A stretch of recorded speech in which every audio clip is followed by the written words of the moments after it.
అందరికీ శుభోదయం మరియు శుభాభినందనలు. ఇప్పుడు మనం ధన్యుడు పాఠాన్ని తెలుసుకుంటున్నాం. ఇందులో ధన్యుడు పాఠంలో మెయిన్గా మరి లఘుపతనకుడు అంటే కాకి, మంధరుడు అంటే తాబేలు, తర్వాత హిరణ్యకుడు అంటే ఎలుక, ఈ ముగ్గురు ప్రధాన పాత్రలు. ఇందులో లఘుపతనకుడు హిరణ్యకునితోటి మంథరునితోటి హిరణ్యకుని వృత్తాంతం చెప్తాడు. చెప్పి అతని గొప్పతనం గురించి చెప్పి ఇతని సన్మానించమని చెప్తాడు. ఆ మాట ఉన్నటువంటి ఆ మంథరుడు హిరణ్యకునితో అంటాడనమాట, ఇందువల్ల నీవు అరణ్యానికి వచ్చావు, కారణం ఏంటని చెప్పి అడుగుతాడు. అప్పుడు ఆ ఎలుక తన పూర్వ వృత్తాంతాన్ని చెప్పడం మొదలుపెడుతుంది. చెప్తుందన్నమాట, చంపవతి పట్టణంలో ఒక మరి సన్యాస మఠం ఉంది. ఆ మఠంలో నేను ఉండేదాన్ని. అయితే అక్కడ చూడాకనుడైనటువంటి ఒక సన్యాసి ఉండేవాడు. అతను నిత్యము కూడా ఆహారం సంపాదించి దాన్ని కొంచెం వండుకొని కొంచెం చిలుకై తగిలించి మరి వండుకునేవాడు. నేను ప్రతిరోజు కూడా ఆహారాన్ని నేను దొంగిలించి తినేసేదాన్ని. ఇలా నా యొక్క ధనాన్ని అంటే అది ఆహారం అనే ధనాన్ని నిత్యము దాచుకున్నాను నా యొక్క కన్నంలో. అలాంటి నేను అలా దాచుకోవడం చూసి అతను ఏదో ప్రకారంగా నన్ను భయపెట్టాలని చెప్పి అనుకున్నాడు. అనుకోకుండా అతని మిత్రుడు వీణాకరుడు వచ్చాడు. అతనితో మాట్లాడుతూ మాటి కర్ర తోటి నేల మీద కొడుతుంటే ఏంటి కారణం అని చెప్పి అడిగితే అప్పుడు చెప్తాడనమాట, ఏమనంటే ఇలా కొట్టడానికి కారణం ఏంటంటే ఒక ఎలుక నిత్యము కూడా నా ఆహారాన్ని తినిపోతోంది, అందువల్ల నేను అలా కొడుతున్నా అని చెప్పి అంటాడు. అయితే అంటాడనమాట అతను వీణాకర్ణుడు, ఏమనంటే నువ్వు అలా కొడుతున్నావంటే ఆ ఎలుక ప్రకారంగా ఆహారాన్ని ఎంత ఎత్తుకున్నా కూడా తీసుకుంటుందంటే దానికి ఏదో బలం ఉంటుంది, ఏదో కారణం ఉంటుంది. ఆ కారణం ఏంటని చెప్పి తెలుసుకుందాం అని చెప్పి అనుకుని తెలుసుకుంటాడు. ఆ తర్వాత దాని యొక్క ఆహారం మొత్తం కూడా కొనుకొని తెచ్చి మొత్తం అంతా కూడా ఆ రంధ్రం తవ్వి ఆహారం అంతా తీసేసుకుంటాడు. దాంతో ఆ ఎలుక అంతకుముందు ఉన్నటువంటి బలం కాస్త తగ్గిపోయి పూర్వం ఎలా ఉందో అలా తయారవుతుందన్నమాట. ఎవరు? ఎలుక అని చెప్పి ఇక్కడ ఏమంటాడంటే ఆ ఎలుక ఏ ప్రకారంగా తన పూర్వస్థితి పొందిందో అన్న విషయాన్ని ఇక్కడ చూడాకనుడు వివరిస్తున్నాడు. లోకంలో చెప్తున్నాడు, ధనము గలవాడే బలవంతుడు. లోకంలో ధనం ఎవరికైతే ఉందో వాడే బలం గలవాడు. ధనము గలవాడే పండితుడు. ఎవరో ధనం ఉందో వాడే పాండిత్యం గలవాడు. ధనము సర్వశ్రేయములకు నిదానము అంటే అసలు కారణం అన్నమాట. శ్రేయం అంటే శుభం, అంటే లోకంలో ఏ శుభం జరగాలన్నా కూడా ధనమే కావాలి. కాబట్టి ధనం అంటే అన్ని శుభాలు సులభంగా జరుగుతూ ఉంటాయి. ధనము లేని వాడి జీవనం ఎలా? ధనం లేని వాడి జీవితం అంతా కూడా ఎందుకు వ్యర్థమే కదా అని చెప్పి అంటున్నాడు. ఎందువల్లంటే ఈ మూషికము తన ధనము కోల్పోయి కదా తొంటి జవసత్వములుడిగి స్వజాతి సామ్యమును పొందెను. ఈ మూషికం అంటే ఎలుక తన ధనము కోల్పోయి కదా, నువ్వేం చేసావు? ఆ యొక్క రంధ్రాన్ని తవ్వేసి దాని యొక్క ఆహారం అంతా తీసేసుకున్నావు, ఆహారం అనే ధనాన్ని. ఆ కారణంగా తన యొక్క ధనం మొత్తం కోల్పోయి తొంటి అంటే ఇంతకు ముందు ఉన్నటువంటి జవసత్వములు, జవం అంటే వేగము, సత్వం అంటే బలం, జవసత్వములు అంటే వేగము బలము రెండు కూడా ఉడిగి అంటే తగ్గిపోయి స్వజాతి సామ్యమును పొందెను. తన ఎలుకలు ఏ ప్రకారంగా మామూలుగా ఉంటాయో సంచరిస్తూ ఉంటాయో అలా ఎలుక కూడా తిరగడం మొదలుపెట్టింది. అంటే పూర్వం ఉన్నంత బలం దానిలో లేదు, వేగం లేదు. అర్థపరిహీనునకు నిరంతరము ఖేదము సంభవించును.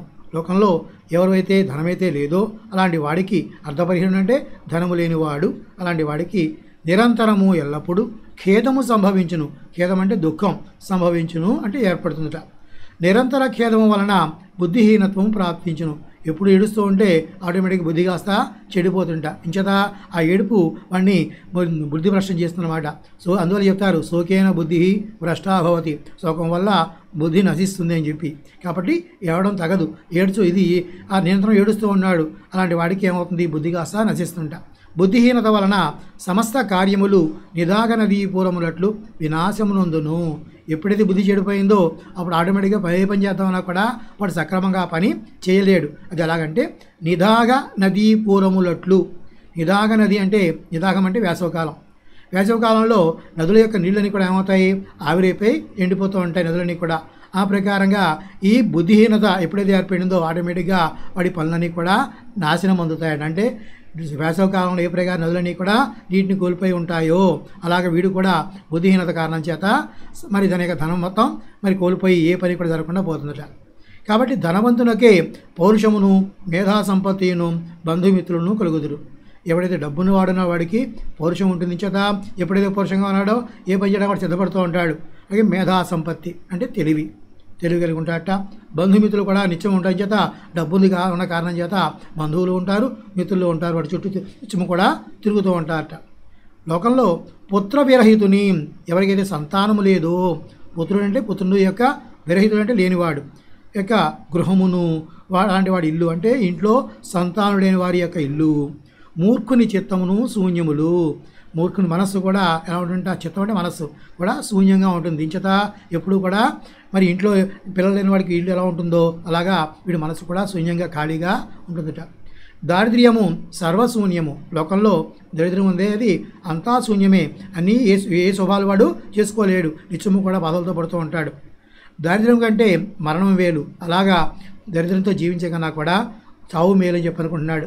మరణము ఆపాతము యాతనావహము, మరణము ఆపాతము అంటే ప్రతివాడికి కూడా మరణం రావడం అనేది యాతనావహము, మికిలి కష్టాన్ని కలిగిస్తుంట. దారిద్ర్యము యావజ్జీవము తీవ్ర వేదనాకరము, కాబట్టి లోకంలో దరిద్రం ఏదైతే ఉందో అది యావజ్జీవము ప్రతి జీవితాంతము కూడా తీవ్ర వేదనాకరము, నిత్యము కూడా బాధను కలిగిస్తుంది. ఇంద్రియాల నామమున బుద్ధిని వచోధోరణిని పురుషుడు తొంటివాడయ్యు ధనమును బాసిన క్షణమునే లాతివాడగును. ఇంద్రియముల నామమున బుద్ధిని, ఇంద్రియాలు ఏం చేస్తుంటే మా బుద్ధిని కాస్త మాట్లాడికి డైవర్ట్ చేస్తూ ఉంటాయి, కాబట్టి ఇంద్రియాల వల్ల బుద్ధి. అలాగే వచోధోరణిని బట్టి వాడు మాట్లాడే మాటలను బట్టి పురుషుడు అంటే మానవుడు తొంటివాడయ్యు, పూర్వం గొప్పగా ఉండేవాడు అలాంటి వాడైనప్పటికీ కూడా ధనమును బాసిన క్షణముననే ఎప్పుడే ధనం కోల్పోయాడో వెంటనే లాతివాడగును అంటే మరి ఒకడు అంటే పరాయివాడు అయిపోతాడు. అంటే అందరూ కూడా చాలా గొప్పగా వాడు ఏం కదా వాడి మాట బాగున్నా బుద్ధి బాగున్నా ఏం చేస్తారంటే అందరూ కూడా వాడి చుట్టూ తిరిగి అన్ని పనులు చేయించుకుంటూ ఉంటారు. ఎప్పుడైతే ఆ ధనము కాస్త కోల్పోయాడో ఆటోమేటిక్గా వాడిని పరాయివాడుగా చూస్తూ ఉంటారు. ఇది మహాచిత్రము, ఈ లోకంలో చాలా చిత్రంగా జరుగుతుందని చెప్పి ఆ పరివ్రాజకుడు చెప్పగా విని మిక్కిలి ఖిన్నుడనై ఇట్లు చింతించితిని. ఆ సన్యాసి చూడాకరుడు చెప్పిన మాటలని విన్నాడు. విని అప్పుడు మిక్కిలి ఖిన్నుడనై చాలా బాధపడుతూ ఇట్లు చింతించింది. ఎవరుంటారు మాటలు ఎలుకుంటుందన్నమాట. సన్యాసి చెప్పిన మాటలన్నీ విని అప్పుడు తనకు బాధ కలిగిందనమాట. బాధతో ఇలాగా అనుకుంటూ ఉంటా. ఎవరు? ఎలుక. ఇక నాకు ఇక్కడ వసింపదగదు, ఇక్కడ చాలా కాలం నుంచి ఉంటున్నాను, నా ధనం కాస వీడు ఈ సన్యాసి తీసేసుకున్నాడు, కాబట్టి ఇక్కడ నేను ఉండకూడదు. ఇప్పుడు నా వృత్తాంతము పరులతో చెప్పుకోలను యుక్తము కాదు. ఇప్పుడు నా వృత్తాంతము అంటే నే ప్రకారంగా ధనాన్ని కోల్పోయానో ఆ విషయం చెప్పడం కూడా యుక్తము కాదు, తగినది కాదు. చెప్పుకోవాలంటే చెప్పుకోవడం కూడా యుక్తము కాదు, తగినది కాదు.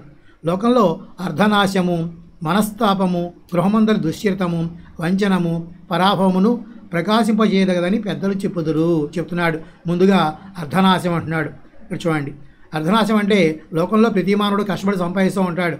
అయితే అది కాస్త దొంగిలించి ఎవరైనా దొంగిలించినట్లయితే అది తన వారికి కాకుండా కూడా పోయిందనుకోండి, అప్పుడు ఏమవుతుంది? ఆటోమేటిక్గా వాడికి అర్ధనాశం కలిగింది.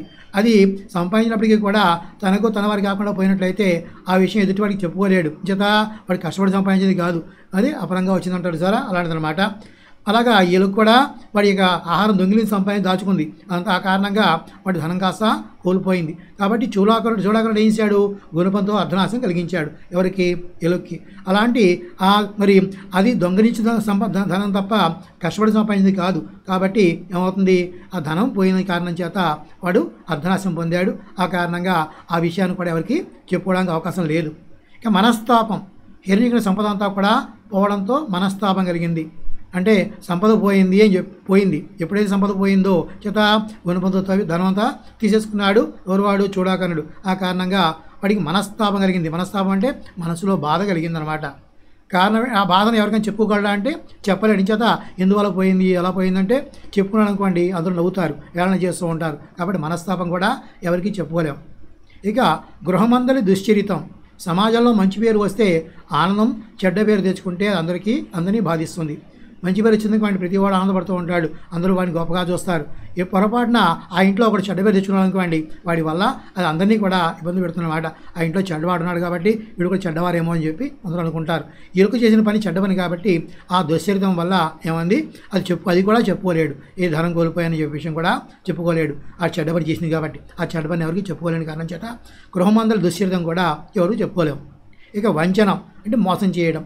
నిత్యము కూడా వాడి ఆహారాన్ని దొంగిలించింది అని చెప్తున్నాడు. హిరణ్యకుడు రోజు చూడాకుడిని వంచి ఆహారం దొంగిలించాడు. అని మోసగిస్తూ రాత్రి పడుకున్న తర్వాత మోసగిస్తూ ఆహారం దొంగిలించాడు. ఆ కారణం చేత మోసం చేసింది. ఆ మోసం చేసిన విషయం కూడా ఎవరికైనా చెప్పగలమా అంటే ఎవరికి చెప్పుకోలేం. పరాభవం అంటే అవమానం. హిరణ్యకుడు సంపద మొత్తం కూడా మరి ఎవరు తీసుకున్నాడు? చూడాకుడిని తీసుకున్నాడు. ఆ కారణంగా పరాభవం కలిగింది, అవమానం. పరాభవం అంటే అవమానం జరిగింది. దాంతో అక్కడ ఉంటే కనుక అందరూ కూడా ఏం చేస్తారు? అతని చూసి నవ్వుతూ ఉంటారు. కాబట్టి అలాంటి చోట ఉండే కన్నా కూడా వేరే చోటుకు వెళ్ళిపోవడం మంచిదని చెప్పి అడవిలోకి వెళ్ళిపోయాట ఎవరు? వాడు హిరణ్యకుడు. ఈ ప్రకారంగా అర్ధనాశము, మనస్తాపము, గృహమందరి దుశ్చరితము, వంచనము, పరాభవమును ప్రకాశింపజేయగలగదని పెద్దలు వచ్చి బదులు ఎవరికి చెప్పుకోకూడదు. ఇవన్నీ కూడా అర్ధనాశం అంటే ధనం కోల్పోవడం, మరి మనస్తాపం మనసులో బాధ కలగడం, గృహమందులు దుశ్చరితం చెడ్డ పేరు తెచ్చుకోవడం, వంచనం మోసం చేయడం, పరాభవం అవమానం, ఇవన్నీ కూడా ఎవరికి కూడా చెప్పుకోకూడదుట. దైవానుకూల్యము లేక పౌరుషము చెడినప్పుడు మానవంతునకు వనవాసము కంటే సుఖము లేదు. దైవానుకూల్యము లేక అంటే దేవుని యొక్క అనుగ్రహం లేకపోయినట్లయితే, పౌరుషము చెడినప్పుడు అంటే పురుషత్వం వాడి అహంకారం అన్నీ చెడిపోయినట్లయితే, మానవంతునకు లోకంలో ఎవరైతే అభిమానం కలిగి ఉంటాడో అలాంటి వాడు వనవాసము కంటే సుఖము లేదు. ఎక్కడ ఉంటే వనంలో ఉండి ఎవరికి కనపడకుండా వనంలో ఉంటేనే వాడి సుఖంగా ఉంటుంది తప్ప అంతకన్నా వేరే దారి లేదంటున్నాడు. ఎలా అంటే కుసుమ స్తబకమును వలె మానవంతుడు సర్వజనుల మూర్ధం మీదనైనా ఉండవలే, లేదా వనమందే సమసిపోవలే చెప్తున్నాడు. కుసుమ స్తబకము వలె ఒక పూలగుత్తిలాగట మానవంతుడు అంటే అభిమానవంతుడు సర్వజనుల మూర్ధము మీద సమస్త జనుల యొక్క శిరస్సు అయినా కూడా ఉండాలి. అంటే ఏమిటి? అందరికంటే ఉన్నతంగా ఉండాలి. శిరస్సు అందరికంటే మన మనుషుల్లో కల్లా శిరస్సు, మనుషులకి అందరికీ కూడా శిరస్సు అనేది ఉన్నతమైనది. అలాంటి ఉన్నతమైన శిరస్సు ప్రదేశం మీద ఉండాలి. ఏది? ఈ పుష్పం అన్నమాట. లేదా ఎక్కడాట వనమందే సమసిపోవాలి. ఏ వనంలో పుట్టిందో అక్కడే నశించిపోవాలని చెప్పాడు. ఇలా మరి ఇక్కడ పాఠం వివరించాడు. ఇప్పుడు సంధి ఒకటి చూసుకుందాం. పుంఫాదేశ సంధి. కర్మధారయంలో మువర్ణకానికి పూ ఉంపు లగును.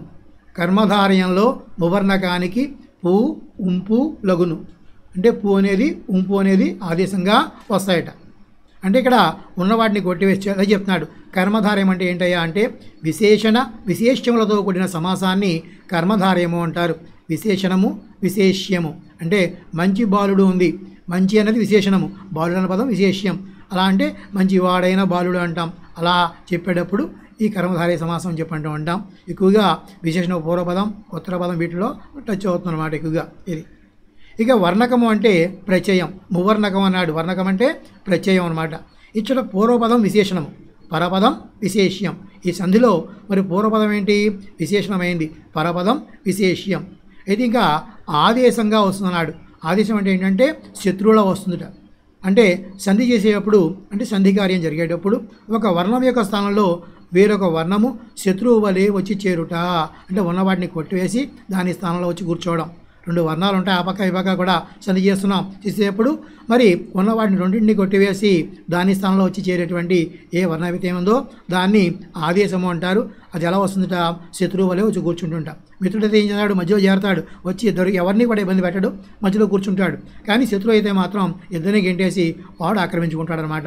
అలా శత్రువు వలె వస్తుంది ఆదేశం అంటే. ఉదాహరణ చూడండి. సరసము మాట అంటే ఇక్కడ సరసము ము అనేది వర్ణకము, వర్ణకం అనుకున్నాం. దానికి మాట అంటే సరసమైన మాట. ఈ విశేషణము విశేష్యము. ఆ మాట ఎలాంటిది అంటే సరసంగా ఉంటుందన్నమాట.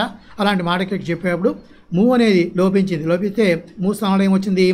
పువ్వు వచ్చింది, ఉంపు వచ్చింది. పువ్వు వస్తే సరసపు మాట అయింది, ఉంపు వస్తే సరసంపు మాట అయింది.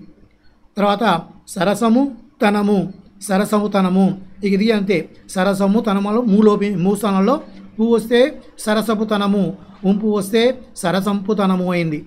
ఇక రక్తము బొట్టు, రక్తపు బొట్టు లేదా రక్తంపు బొట్టు. ఇక్కడ మూ స్థానంలో ఏమొచ్చింది? పువ్వు వస్తే రక్తపు బొట్టు, ఉంపు వస్తే రక్తంపు బొట్టు. ధాన్యము గింజలు, ధాన్యపు గింజలు. ఇదే అంతే, ధాన్యంపు గింజలు. ఇక్కడ కూడా అంతే. మూ స్థానంలో పువ్వు వస్తే ధాన్యపు గింజలు, ఉంపు వస్తే ధాన్యంపు గింజలు. సముద్రము నీలిరంగు, సముద్రపు నీలిరంగు. ఇది అంతే. మూ స్థానంలో మరి ఏమొచ్చింది? పువ్వు వస్తే సముద్రపు నీలిరంగు అయింది, ఉంపు వస్తే సముద్రంపు నీలిరంగు అయింది. మధురము కావ్యము, మధురపు కావ్యము. ఇక్కడ మూడు స్థానాల్లో కూడా పువ్వు వచ్చింది, వస్తే మధురపు కావ్యము. ఉంపు వస్తే మధురంపు కావ్యము. చర్మము పొర, చర్మపు పొర, చర్మంపు పొర. ఇదమ్మా సంధి. ఒకసారి ఉదాహరణలు చూడండి. సరసము మాట, సరసపు మాట, సరసంపు మాట. ఈ పువ్వు ఉంపుని దేని స్థానంలో వచ్చాయి? మూడు స్థానంలో వచ్చాయి. ఇది బాగా గుర్తుపెట్టుకోవాలి. అంటే మూ కొట్టేసి దానిలో పువ్వు ఉంపు చేరే, అది గుర్తుపెట్టుకోవాలి బాగా.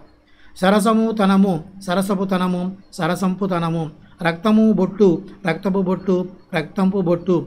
ధాన్యము గింజలు, ధాన్యపు గింజలు, ధాన్యంపు గింజలు. సముద్రము నీలిరంగు, సముద్రపు నీలిరంగు, సముద్రంపు నీలిరంగు. మధురము కావ్యము, మధురపు కావ్యం, మధురంపు కావ్యము. చర్మము పొర, చర్మపు పొర, చర్మంపు పొర. ఇది సంధమా. మరి ఈ ఇంతవరకు కూడా సందులు ఏమేమి చెప్పుకున్నామో పడ్వా సంధి ఇది సందులు చెప్పుకున్నాము. ఆ చెప్పుకున్నవన్నీ కూడా కొంచెం జాగ్రత్తగా చూడండి. గ్రామర్ పార్ట్ బాగా రాసుకొని చదవండి. డౌట్స్ ఉంటే నా నెంబర్కి ఫోన్ చేయండి.